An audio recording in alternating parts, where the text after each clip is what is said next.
There is no safe space in power.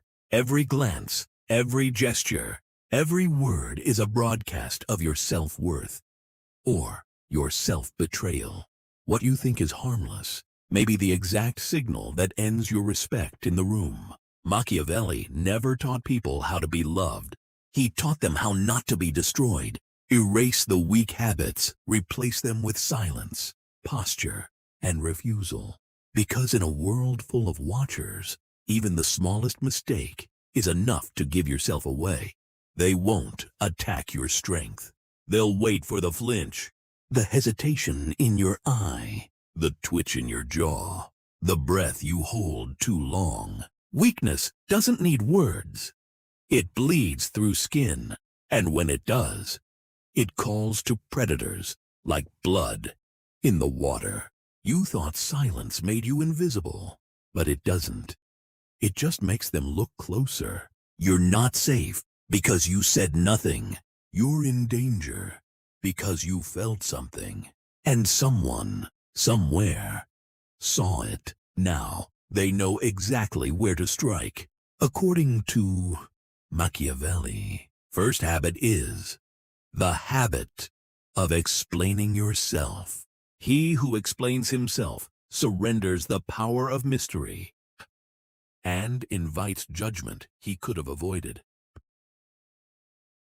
Machiavelli, they don't even need to accuse you.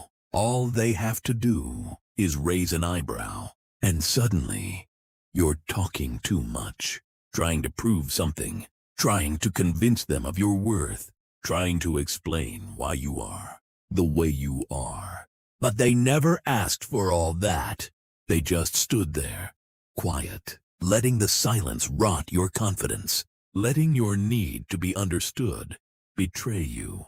You think if they know the full picture, they'll see your side, that they'll be kind, that they'll understand.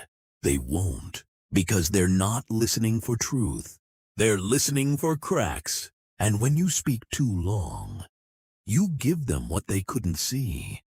Doubt, insecurity, a weakness you didn't even know was leaking through your voice. Every sentence you add is a weapon in their hands. Every clarification, a rope you wrap tighter around your own throat. You didn't protect yourself by being honest. You exposed yourself by being available. Explaining is begging. It's telling the world, please don't misunderstand me. But the moment you ask not to be judged, they already have. Power doesn't explain itself. It doesn't need to.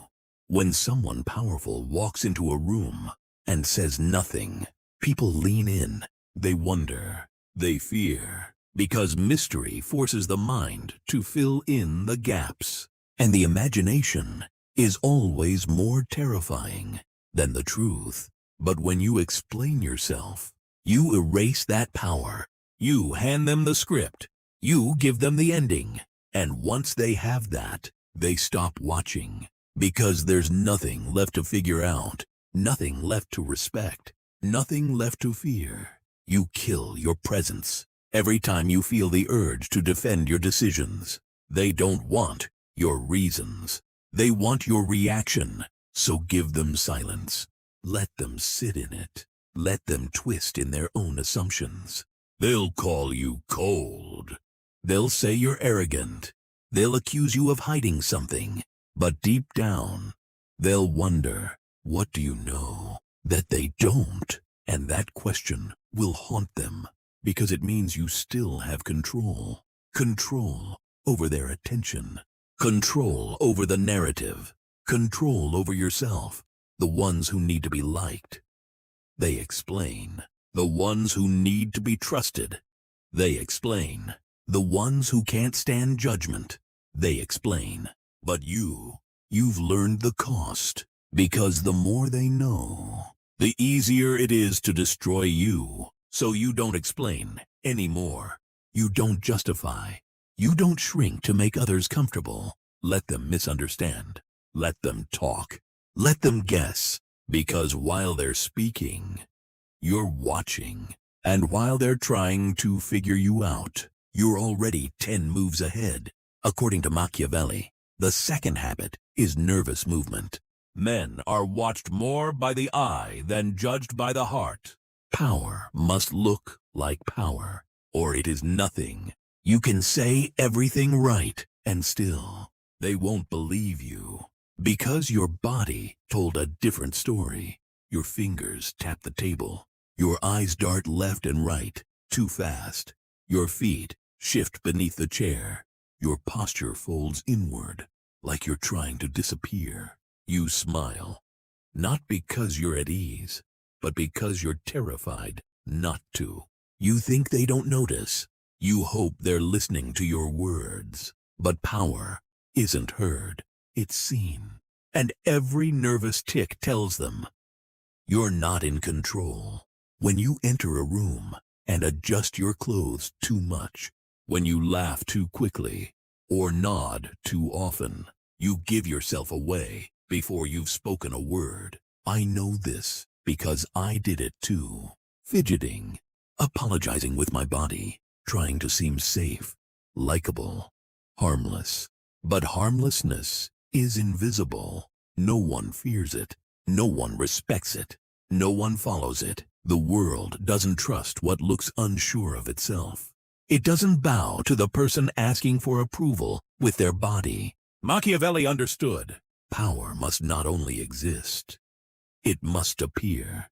Power without presence is a ghost, and presence begins with stillness. Stillness is discipline. You aren't born with it. It's a habit you build after you've been humiliated one too many times. When you flinch at criticism, they sense weakness. When you overexplain, they sense guilt. When you smile to please, they stop taking you seriously. But when you stop moving, when you slow everything down, something shifts. I began training myself to sit with silence, to let awkwardness linger and not try to fill it, to slow my blinking, to pause before I speak, to hold eye contact long enough that it becomes uncomfortable. For them, not me. I practiced breathing slowly, even when I wanted to escape. I trained my hands to stay still in my lap. No twitching, no folding, no covering my mouth like I had something to hide. I walked into rooms like I was already in control. Not because I felt it, but because they needed to. The transformation wasn't instant, but it was irreversible. People started watching differently. They didn't interrupt. They asked fewer questions. They spoke softer, like they were stepping around something heavy. And that's when I knew it was working. Because stillness doesn't just hide your fear. It forces them to sit with their own. People expect noise. They expect eagerness. They expect your body to ask for their approval.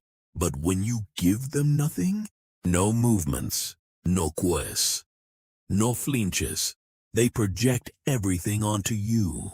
And in that silence, you control the room. Power isn't volume.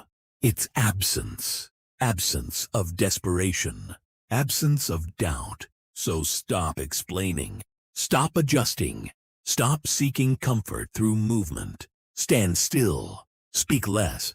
And let the discomfort be theirs to carry.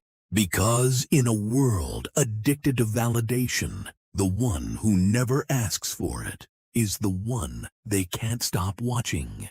The third habit is the habit of seeking reassurance.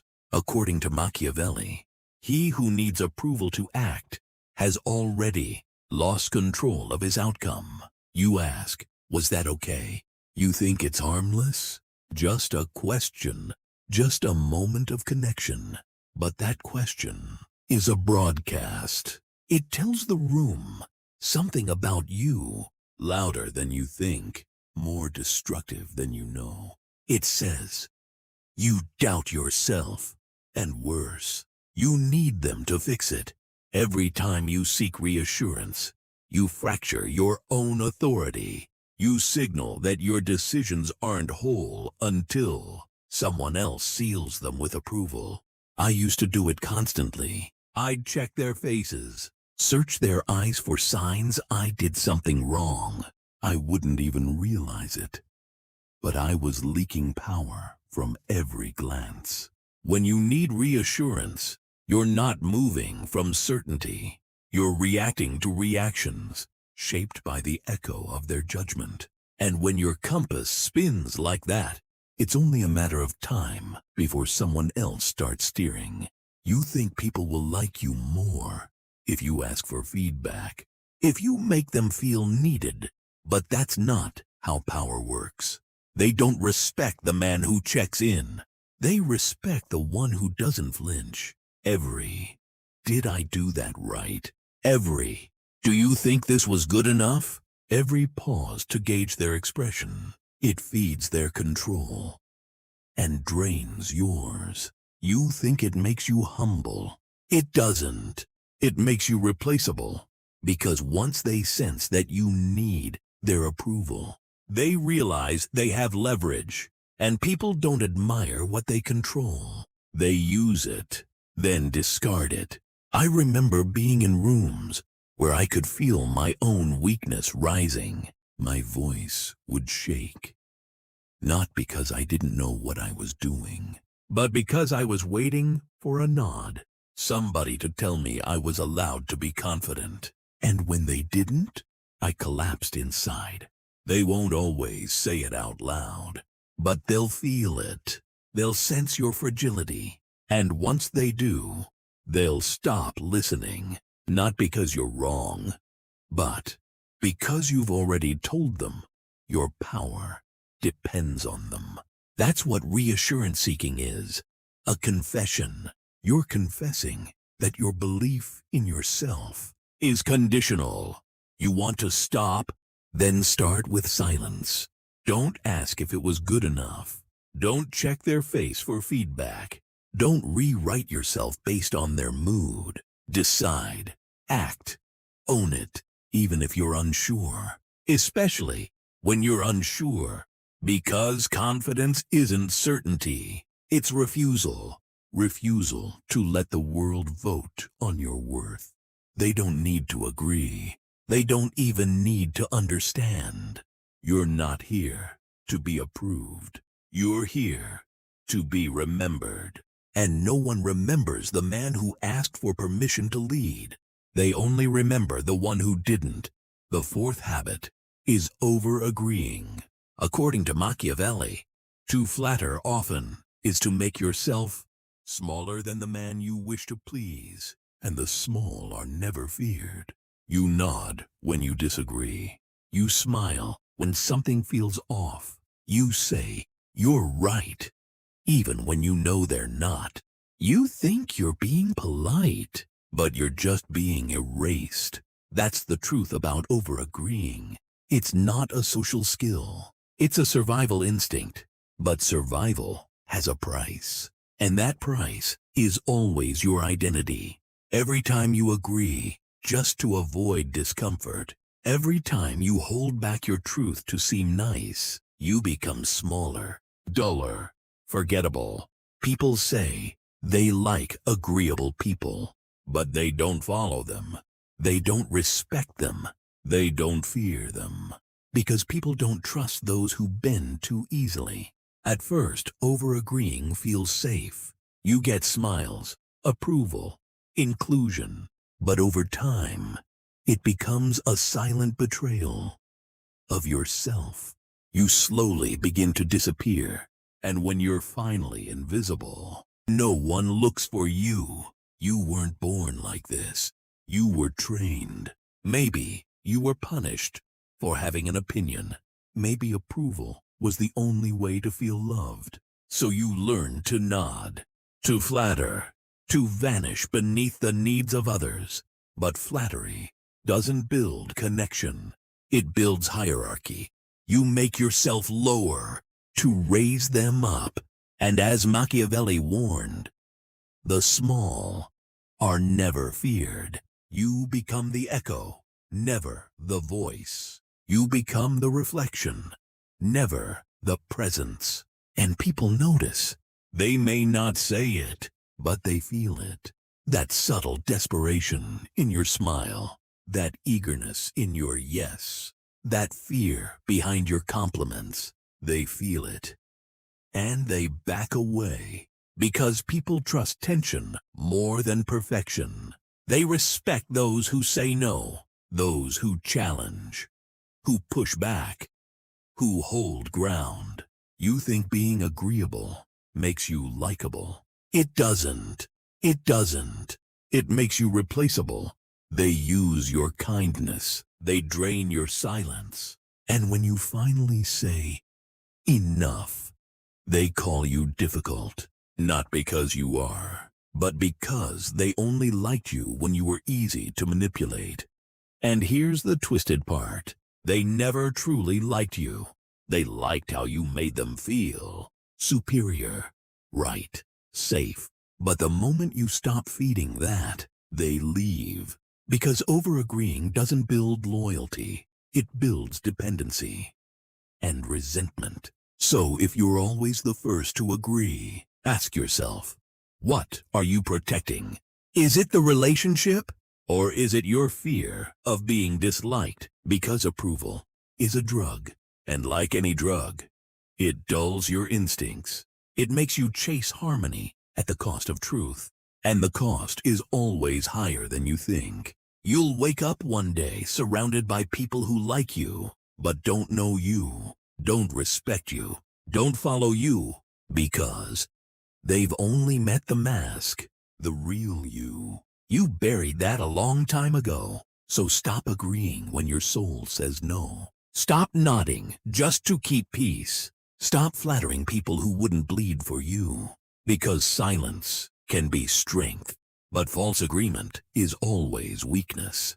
And in a world ruled by power, that kind of weakness is fatal. The fifth habit is self-mocking humor, according to Machiavelli. A man who laughs at himself first removes the fear others should have of him. They laughed. You laughed with them. You thought it made you relatable, safe, easy to be around.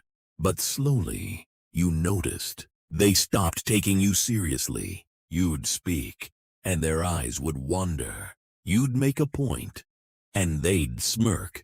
You'd express pain, and they'd say, "Oh, come on, don't be so dramatic." Because somewhere along the way, you taught them not to respect you. Self-mocking humor. It's a soft mask for something brutal. You use it to disarm people, to diffuse tension, to signal that you don't take yourself too seriously. But here's the thing. They believe you. They believe you when you say you're forgetful. They believe you when you call yourself lazy. They believe you when you laugh and say, "I'm such an idiot." They may laugh with you, but inside, a judgment is made, and it doesn't fade. You just made their job easier. They don't have to belittle you. You do it for them. You think it shows confidence, but confidence doesn't humiliate itself for applause. Real confidence is silent, steady, unapologetic. It doesn't need to self-deprecate to feel accepted, because every time you joke about your flaws, they get written in ink. You're writing your weakness into the script of who you are, right in front of them. And the worst part? You start believing it too. You become the image you perform, the clown, the fool, the relatable mess. It doesn't matter how intelligent you are behind closed doors. If in public you play dumb for laughs, they won't remember your insights. They'll remember the act. You were never seen as a threat because you laughed away the edge. And Machiavelli understood something terrifying. Fear protects more than charm. When people fear offending you, they step carefully. When they fear losing your approval, they behave. But when you make yourself the joke, you give them permission to stop fearing you. And people don't respect what they don't fear. That's why the quiet ones are so unsettling. They don't need to tell jokes to be liked. They don't shrink to fit into rooms. They don't dull their edge to make others comfortable. You did. You still do. But deep down, you know it's not funny anymore. You feel the weight behind every laugh. You feel the ache when they don't take you seriously. You feel it in the silence that follows your voice. You want to be heard, but you train them to ignore you. So stop. Stop mocking yourself to earn their affection. Stop branding yourself as harmless. You weren't born to be a punchline. You were meant to be remembered, feared, respected. They can't do any of those things as long as you keep teaching them to laugh. Because once you've made them comfortable mocking you, they never stop. And eventually, neither will you. Sixth habit is the habit of over-explaining boundaries. According to Machiavelli, a ruler does not ask permission to draw a line. He simply punishes those who cross it. They didn't respect your boundary because you gave them room not to. You thought if you explained it enough, they'd understand. If you showed your heart, your softness, your good intentions, they'd comply. But here's what you didn't see. The moment you justify your limit, you invite a debate. And once it becomes a discussion, it's no longer a boundary. It's a suggestion. You said, "Please don't call me at night." And when they laughed, you smiled. You said, "It just makes me anxious." And they replied, "Don't be so sensitive." You let them in, not through silence, but through softness. You gave them reasons, and reasons can be torn apart. A strong boundary isn't loud. It isn't soft. It doesn't come with disclaimers or apologies. It doesn't bend to keep the peace. It stands, and it punishes. That's the part you avoided. Punishment, consequence, the coldness that makes a line real. But Machiavelli knew the truth. People only respect what they fear, and they only fear what they cannot move. You wanted them to like you and obey you, but power doesn't work like that. You wanted their understanding. Instead, you trained them to test you, to see how much they could press, to find the gap between your words and your actions. So every time you explain your boundary, what they hear is, "I'm asking you to accept this," not, "I dare you to cross it." And that one shift changes everything. Because if your boundary can be reasoned with, it can be ignored. They're not listening to your feelings. They're scanning for weakness. So they push, and you fold. And they never even realize it. You call it communication. They call it permission. You think you're being clear. They see an open gate, the truth. If your boundary needs to be explained, it's already lost. Cold silence draws the line. Cold action enforces it. And anything warmer than that just invites them to cross. So the next time you want to say, "I don't like this, but it's okay," or "This makes me uncomfortable, but I understand," stop. Because if you're still explaining, you're not protecting, you're pleading, and they know it. Power isn't about being understood. It's about not needing to be. And those who don't explain themselves are the ones no one dares to question. If you have to justify your boundary, you never had one to begin with. The seventh habit is the habit of oversharing. Personal struggles. The more wounds you show, the more predators you attract. According to Machiavelli, they nod, they smile, they pretend to care. But the moment you tell them too much, something shifts. They stop seeing you as human and start seeing you as vulnerable. You think you're bonding. You think you're building trust. But what you're actually doing is opening the vault. You're handing them every tool they need to break you later. It doesn't happen instantly. They store it, catalog it. They wait. They wait until the day they need it. And then they strike. You told them about your depression. Now they question your stability. You shared your childhood trauma. Now they use it to explain why you're overreacting. You admitted financial stress. Now they treat you like you're desperate. You gave them truth. They turned it into leverage. This is the price of emotional exposure. It feels warm in the moment, but later it burns quietly, slowly, like acid behind a smile. You want to be seen, but being seen means being watched.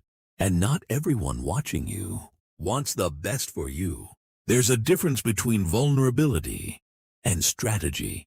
One invites intimacy. The other invites attack. They tell you to be real, to open up. But Machiavelli would whisper, reveal nothing that can be used against you. Silence isn't emptiness. It's armor. Composure isn't coldness. It's control. Think of the people you respect the most. The ones who move quietly, who speak little, who never complain.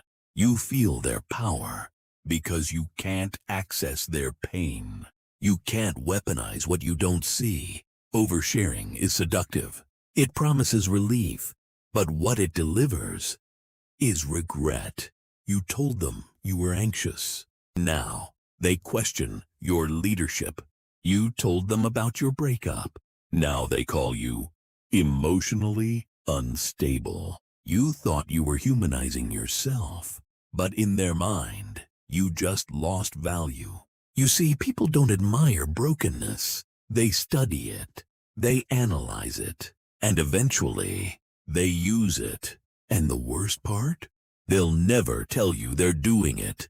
They'll smile. They'll nod. They'll hug you. And in the next room, they'll call you weak. That's the part that haunts you, not the sharing, but the silence that follows. Because when you overshare and the room gets quiet, that's not connection. That's calculation. You just gave the enemy your playbook. So next time, before you confess, pause. Ask yourself, are you speaking to a friend or to a future enemy? You'll never know. And that's the point. Because Machiavelli didn't say, tell them your wounds. He said, never show what can be exploited. A ruler who cannot tolerate silence will always lose control to the man who does.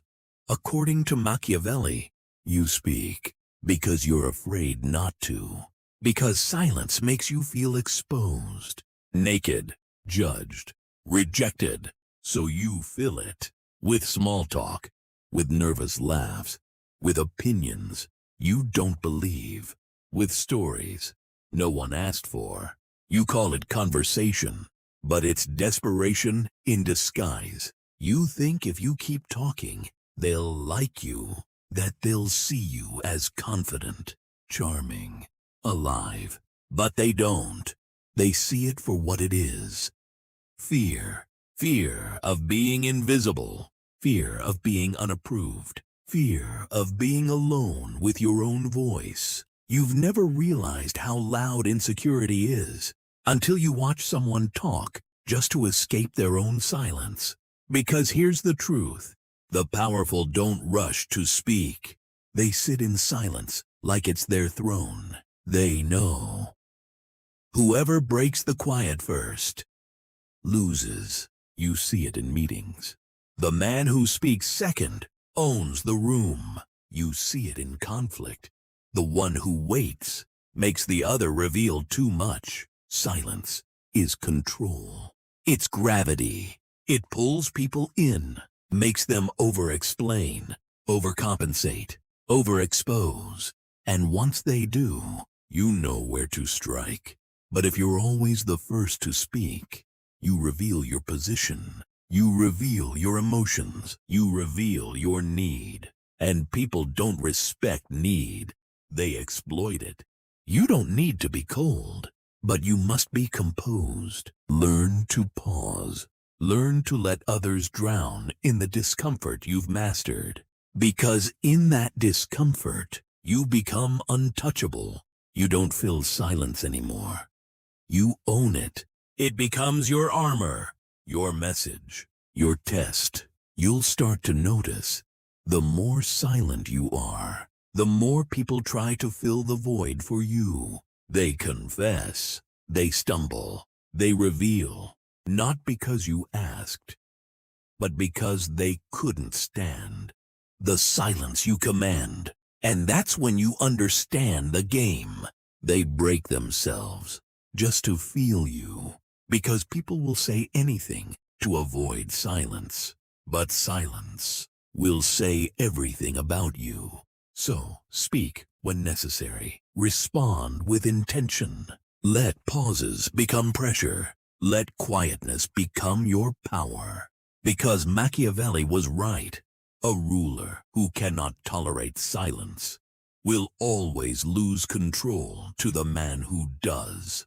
According to Machiavelli, never attempt to win the approval of those who gain from your defeat.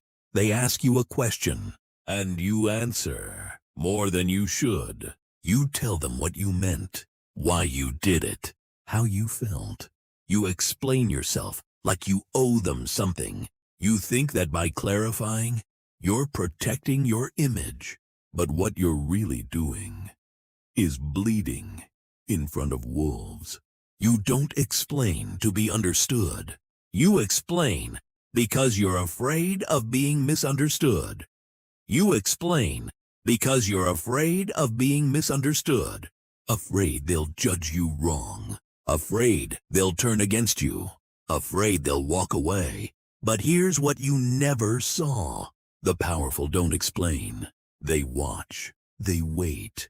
They act. Explanations signal insecurity. Overtalking is an emotional leak. The more you try to justify, the more people start to doubt you. They hear your words and smell your weakness. Because in power dynamics, people don't respond to your reasons. They respond to your presence. And every time you explain, you shrink. You take yourself from subject to object, from force to defense. You think you're clarifying the truth, but you're exposing your fear.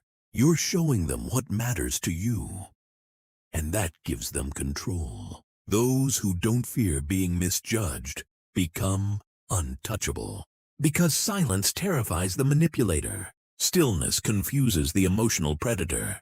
And not giving an answer, that's how you stay in control of the room. Let them wonder. Let them assume. Let them invent their version of you. That's the game. You don't win by telling them who you are. You win by never giving them the chance to define it. The person who doesn't explain becomes a mystery, and mystery always holds more power than truth. So the next time you're tempted to explain yourself, don't. Not because you're hiding, but because you've finally learned. Power doesn't justify itself. It simply is.